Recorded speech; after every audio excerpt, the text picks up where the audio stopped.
அனைத்து விவசாயிகளுக்கும் ஒரு அன்பான வணக்கங்க. பசுமை பாரதத்தில் வந்து நம்ம ஒவ்வொரு நாளும் ஒவ்வொரு மரப்பயிர் பலப்பயிர் சாகுபடியை பற்றி சொல்லிகிட்டு இருக்கிறோம். அந்த வகையில் வந்து பார்த்திங்கன்னா நம்ம ஒரு 7 இயர்ஸுக்கு முன்னாடி செம்மரம் கிட்டத்தட்ட ஒரு 2000 செடி இந்த ஏரியாவில் டெவலப் பண்ணி கொடுத்துருக்குறோம். அதனுடைய ஃபீல்டு விசிட்டுக்காக மரங்கள் எப்படி இருக்குது, மரங்களுடைய டெவலப்மெண்ட் எப்படி இருக்குது அப்படின்னு சொல்லிட்டு நம்ம ஃபீல்டு விசிட் பார்க்குறதுக்காக வந்திருக்கிறோம். உண்மையாகவே பார்க்கும்போது வந்து பார்த்திங்கன்னா ரொம்ப சந்தோஷமாக இருக்குங்க. ஒரு 7 வருஷம் முன்னாடி நம்ம கையால் வந்து பிளான்டேஷன் பண்ண செடி வந்து பார்த்திங்கன்னா ஒரே ஈவனாக ஒன்று போல் வந்து பார்த்திங்கன்னா ஒரு நல்ல ஒரு டெவலப்மெண்ட் இருக்குது. ஓரளவு வந்து பார்த்திங்கன்னா நல்ல ஒரு யூனிஃபார்மான க்ரோத் இருக்குது. ஃபார்மர் வந்து பார்த்திங்கன்னா வெல் மெயின்டெனன்ஸ் நல்லா மெயின்டைன் பண்ணிக்கிட்டு இருக்கிறாங்க. இது ஃபுல்லாகவே வந்து பார்த்திங்கன்னா நம்ம ஸ்பேசிங் வந்து பார்த்திங்கன்னா நம்ம அன்னைக்கு தூரத்துக்கு வந்து பார்த்தோன்னா 10 அடிக்கு ஒரு செடிகள் நடவு பண்ணியிருந்தோம். இந்த பக்கம் பார்த்தாலும் 10 அடி, இந்த பக்கம் பார்த்தாலும் 10 அடி. ஃபார்மர்ஸ் வந்து பார்த்திங்கன்னா நடவு பண்ணி கிட்டத்தட்ட ஒரு வருஷம் 2 வருஷம் வரைக்கும் மட்டும்தான் லேண்டில் வந்து உழவு ஓட்டுறது மெயின்டெனன்ஸ் அந்த மாதிரி பண்ணிக்கிட்டு இருந்தாங்க. இப்போதைக்கு வந்து பார்த்திங்கன்னா ஃபார்மர்ஸ் லேண்டில் வந்து எந்த விதமான உழவும் ஓட்டுறதில்ல. தண்ணி சோர்ஸும் வந்து பார்த்திங்கன்னா சுத்தமாக 100% தண்ணியே மெயின்டைன் பண்ணுறது கிடையாது. தண்ணியே சுத்தமாக இல்லைனா கூட செம்மரம் வந்து பாருங்கள் ஃபுல்லாக இது வறட்சி காலம் தான். இந்த வறட்சி காலத்துலேயும் வந்து பார்த்திங்கன்னா எவ்வளோ செழிப்பாக இருக்குதுன்னு சொல்லிட்டு இலைகள் ஃபுல்லாகவே வந்து பார்த்திங்கன்னா இலைகள் ஃபுல்லாகவே நல்லா செழிப்பாக இருக்குது. செம்மரத்தை பொறுத்த வரைக்கும் இது 100% வந்து பார்த்தா நம்ம வந்து விவசாயிகள்கிட்ட கமர்ஷியலாக சொல்லும்போது இது வந்து பார்த்திங்கன்னா ஒரு மானாவாரியாக இருக்குது. செம்மண்ணாக இருக்குது, செம்மண் சரளையாக இருக்குது, இல்லை சரள மண்ணாக இருக்குது, பாறை மண்ணாக இருக்குது, கல் மண்ணாக இருக்குது. இந்த மாதிரி இடத்துல நம்ம அருமையாக வரும்னு சொல்லியிருந்தோம். இது ஃபுல்லாக வந்து பார்த்திங்கன்னா உங்களுக்கு வந்து 100% வந்து பார்த்திங்கன்னா தண்ணிகள் தேவையில்லை.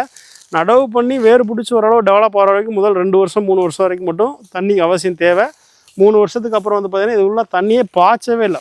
மழை பெய்கிற தண்ணி மட்டும்தான்.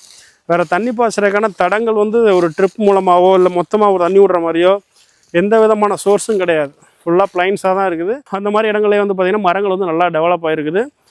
அதனால் செம்மரங்கள் வந்து பொறுத்த வரைக்கும் நல்ல வேல்யூ இருக்குது. ஃப்யூச்சரில் வந்து பார்த்திங்கன்னா இதுக்கு வந்து டிமாண்ட் வந்து அதிகமாக இருக்குது. இதில் நிறையா மருத்துவ குணங்கள் இருக்குது, நிறையா வேல்யூ இருக்குது. செம்மரத்தை பற்றின டீட்டெயில்ஸ் வந்து பார்த்திங்கன்னா இன்றைக்கி எல்லாமே வந்து ஆன்லைன் உலகம் ஆயிடுச்சு. எல்லா தகவலும் செம்மரம் அப்படின்னு போட்டோம்னாலே அதனுடைய என்னென்ன இருக்குது, என்னென்ன வேல்யூ இருக்குது, எதுக்காக யூஸ் ஆகுது அப்படிங்கிற மாதிரி தகவல் ஃபுல்லாக வருது. செம்மரத்துக்கான ஃப்யூச்சர் மார்க்கெட், தொலைதூர மார்க்கெட் அப்படிங்கிறது ரொம்ப நல்லா இருக்குது. இன்றைக்கி வந்து பார்த்தோம்னா ஒரு 7 வருஷம் ஆகுது. நியரஸ்ட் வந்து பார்த்தோன்னா இன்னொரு நம்மளுடைய கால்குலேஷனில் ஒரு 10 இயர்ஸில் வந்து பார்த்திங்கன்னா அது வந்து ஒரு அறுவடைக்கு ரெடி ஆயிரும்னு நாங்கள் நினைக்கிறோம்.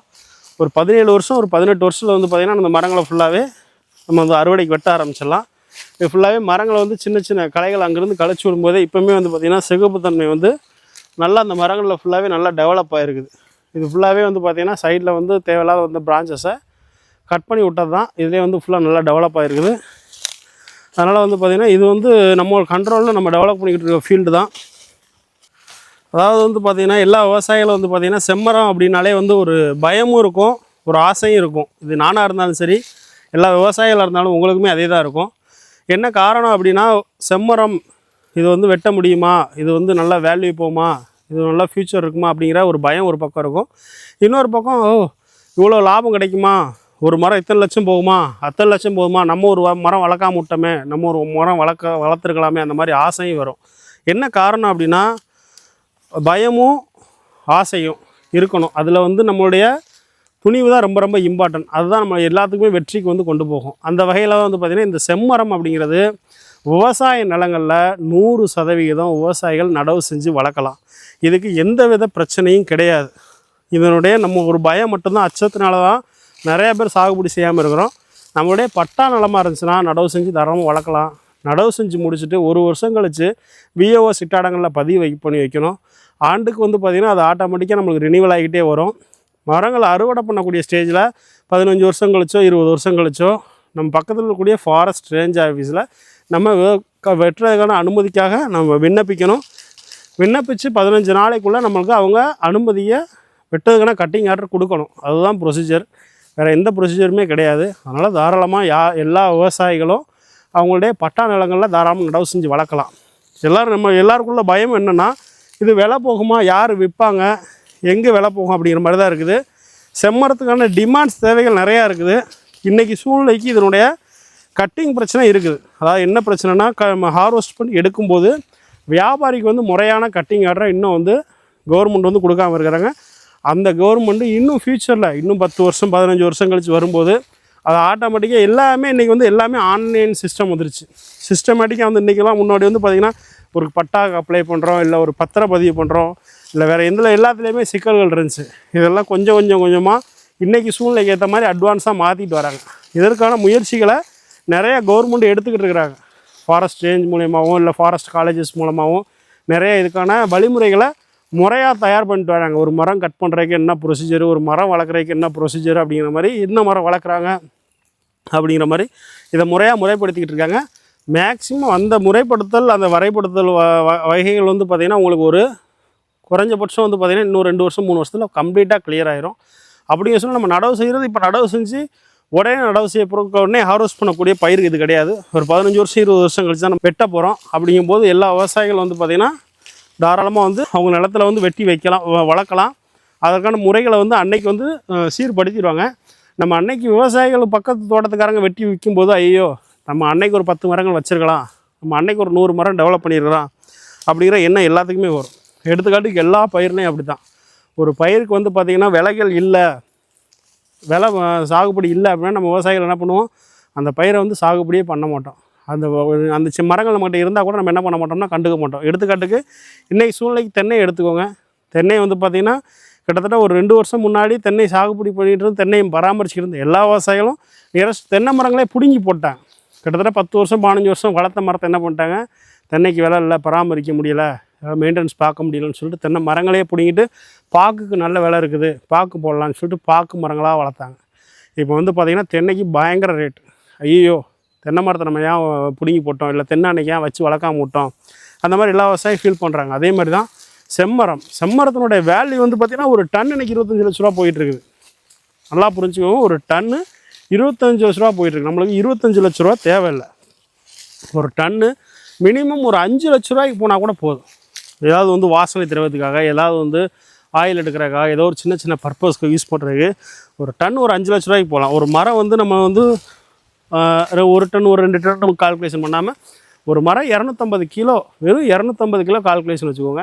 4 மரம் சேர்ந்து ஒரு டன் வரும் அப்படிங்கிற மாதிரி கணக்கு வச்சுக்கிட்டால் கூட ஒரு மரத்துக்கு மினிமமாக நீங்கள் வந்து 20 லட்சம் 25 லட்சம்லாம் கால்குலேஷன் போட வேண்டியதில்லை. ஒரு 1 லட்ச ரூபா கால்குலேஷன் போடுங்க. 1 லட்ச ரூபா கால்குலேஷன் போட்டால் கூட ஒரு ஏக்கருக்கு 400 மரம் வைக்கலாம். 400 மரங்கும்போது வந்து பார்த்திங்கன்னா ஒரு 4 கோடி ரூபா நம்ம தாராளமாக இன்கம் எடுக்க முடியும். இது வந்து கண்டிப்பாக செம்மரத்தில் 100% சாத்தியமானது.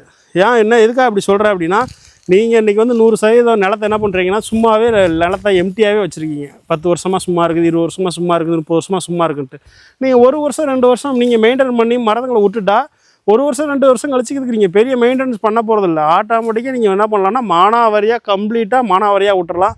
மானாவாரியாக இருந்தாலே போதும். இந்த மாதிரி புல் எல்லாமே முளைச்சிட்டு இருக்க போது ஆட்டோமேட்டிக்காக இயற்கைக்கு ஒரு நல்லது கிடைக்க போது உங்களுடைய லேண்டு வேல்யூ வந்து பார்த்திங்கன்னா 100 மடங்கு இன்க்ரீஸ் ஆகிட்டே இருக்க போது. அதனால் தாராளமாக நீங்கள் உங்கள் மண் செம்மண் இல்லை செம்மண் சரளை இல்லை கல்காடாக இருக்குது, வெறும் பாறையாக இருக்குது, என் இடத்துல தண்ணியே இல்லை, 1000 அடி போர் போடுறதும் தண்ணி இல்லை, அந்த மாதிரி இடங்களுக்கு 100% சூட்டபிளாகவும் களிமண்ணை தவிர்த்து மழை பெஞ்சால் தண்ணி தேங்கி நிற்கக்கூடிய இடங்களை தவிர்த்து ஓரளவு வந்து சுண்ணாம்பு சுக்கானில் கூட நல்லா வருது. அதனால் இந்த செம்மரங்களை தாராளமாக விவசாயிகள் சாகுபடி செஞ்சு வளர்க்கலாம். இதனுடைய டிமாண்டு ஃப்யூச்சரில் இன்னும் அதிகமாக இருக்குது. அதனால் ஃப்யூச்சரில் எல்லா விவசாயிகளும் யோசிப்பீங்க, அன்றைக்கி சூழ்நிலைக்கு நம்ம இன்னொரு 100 மரம் வளர்த்துருக்கலாம், இன்னொரு 200 மரம் வளர்த்துருக்கலாம் அப்படிங்கிற மாதிரி கண்டிப்பாக யோசிப்பீங்க. அந்தளவுக்கு ஒரு நல்ல வேல்யூ உள்ள மரம். நம்ம நிறுவனம் வந்து பார்த்திங்கன்னா தமிழ்நாடு ஃபுல்லாக இதை டெவலப் பண்ணி கொடுத்துட்ருக்குறோம். இதை டெவலப் பண்ணுறது இல்லாமல் நம்ம சீட் செலெக்ஷனுக்கு ரொம்ப இம்பார்ட்டன்ட் கொடுத்து நல்ல விதை தேர்வு, அதாவது வந்து பார்த்திங்கன்னா ஒரு மரத்துக்கு விதை தேர்வு அப்படிங்கிறது ரொம்ப ரொம்ப இம்பார்ட்டன்ட். என்ன காரணம்னா நம்மளுக்கு மரங்களுடைய விதைகளுடைய ஏஜ் இருக்கணும். ஒரு மரத்துக்கு 30 வயசு 40 வயசு ஆகிருக்கணும். அந்தளவுக்கு ஆகிருந்தால் மட்டும்தான் அதில் விதைகள் எடுத்து செய்யலாம். இப்போ நெக்ஸ்ட் இயர்லேருந்து இந்த மரங்களே இது 7 வருஷம் ஆகுது. இந்த மரங்கள்லேயே வந்து பார்த்திங்கன்னா பிஞ்சுகள் உங்களுக்கு பூக்கள் பூத்து பிஞ்சுகள் வர ஆரம்பிச்சிடும். அந்த மாதிரி பிஞ்சுகள் வந்தாலுமே அதுலேருந்து நம்ம எடுத்து போடும்போது என்ன ஆகாது அப்படின்னா நம்மளுக்கு ஃபுல் அளவு நம்மளுக்கு இந்த ஹார்ட்வுட் அப்படிங்கிறது அந்த அளவுக்கு டெவலப் ஆகாது. இது வந்து ஃப்ரூடு, அதாவது வந்து பார்த்திங்கன்னா ஒரு அக்ரி யூனிவர்சிட்டி, ஒரு அக்ரி ப்ரொஃபஸர் இல்லை ஒரு அக்ரி காலேஜில் இருக்கக்கூடியவங்க, ஒரு அக்ரி டீச்சர்ஸ் எல்லோரும் சொல்லக்கூடிய ஒரு உண்மையான தகவல் என்னென்னா, ஒரு மரங்களுக்கு ஏஜ் அப்படிங்கிறது 40 வருஷம் கம்ப்ளீட்டான மரங்கள்லேருந்து சீடு எடுத்து போடும்போது மட்டும்தான் அந்த 40 வருஷம் மரத்தில் எந்த அளவுக்கு வந்து பார்த்திங்கன்னா வைரங்கள் இருக்குதோ அந்த வைரத்தன்மைகள் வந்து இந்த செடிகளில் டெவலப் ஆகும். அதை வந்து நம்ம நிறுவனம் வந்து ப்ராப்பராக வழிமுறைப்படுத்தி 30-35 வருஷம் மரங்கள் மேலே உள்ள மரங்களில் சீட் செலக்ட் பண்ணி அதை வந்து நம்ம ஃபீல்டில் வந்து இன்றைக்கி டெவலப் பண்ணி கொடுத்துட்ருக்குறோம். ஆனால் இந்த மாதிரி தரமான செம்மரங்கள் சாகுபடி செய்யணும்னு நினைக்கக்கூடிய விவசாயிகள் எங்களை தொடர்பு கொள்ளுங்கள். உங்களுடைய ஃபீல்டை வந்து பார்த்துட்டு அதுக்கேற்ற மாதிரி ஆலோசனை கொடுத்து உங்கள் மண்ணுக்கு உங்கள் இடத்துக்கு என்ன வரும் அப்படிங்கிற மாதிரி நம்ம இன்றைக்கி ஃபீல்டில் தமிழ்நாடு ஃபுல்லாக நம்மளுடைய ஸ்டாஃப்ஸ் ஒர்க் பண்ணிகிட்ருக்காங்க. எல்லா டிஸ்ட்ரிக்ட் வைஸாக அவங்க ஃபீல்டை வந்து பார்த்துட்டு ஆலோசனை தர ரெடியாக இருக்கிறாங்க. அதை எல்லா விவசாயிகளும் பயன்படுத்தி நல்லா டெவலப் ஆகும் மாதிரி எங்கள் நிறுவனத்தின் சார்பாக வேண்டி விரும்பி கேட்டுக்கொள்கிறேன். நன்றி.